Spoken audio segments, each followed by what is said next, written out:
Argentina Spain మధ్య జరగనున్న FIFA world cup final match చూసేందుకు అమెరికా అధ్యక్షుడు డొనాల్డ్ ట్రంప్ హాజరు కానున్నారు. న్యూజెర్సీలోని మెల్ లైఫ్ స్టేడియంలో అర్జెంటీనా స్పెయిన్ మధ్య ఈ మ్యాచ్ జరగనుంది. భారత కాలమానం ప్రకారం ఆదివారం అర్ధరాత్రి తర్వాత 12:30 ఈ మ్యాచ్ ప్రారంభమవుతుంది. మ్యాచ్ను వీక్షించేందుకు అమెరికా అధ్యక్షుడు డొనాల్డ్ ట్రంప్ హాజరవుతున్నారని వైట్ హౌస్ అధికారికంగా ధృవీకరించింది.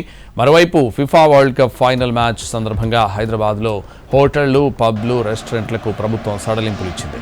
అర్ధరాత్రి వరకు తెరిచేందుకు అనుమతిచ్చింది. బహిరంగ ప్రదర్శనలకు, వాణిజ్య, ప్రైవేట్ క్రీడా కేంద్రాలకు అనుమతిచ్చింది. భద్రతా నిబంధనలు ఖచ్చితంగా పాటించాలని స్పష్టం చేసింది. న్యూజెర్సీలోని మెల్ లైఫ్ స్టేడియంలో అర్జెంటీనా స్పెయిన్ మధ్య ఈ మ్యాచ్ జరగనుంది.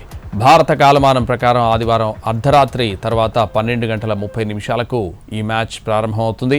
మ్యాచ్ను వీక్షించేందుకు అమెరికా అధ్యక్షుడు డొనాల్డ్ ట్రంప్ హాజరవుతున్నారని వైట్ హౌస్ అధికారికంగా ధృవీకరించింది.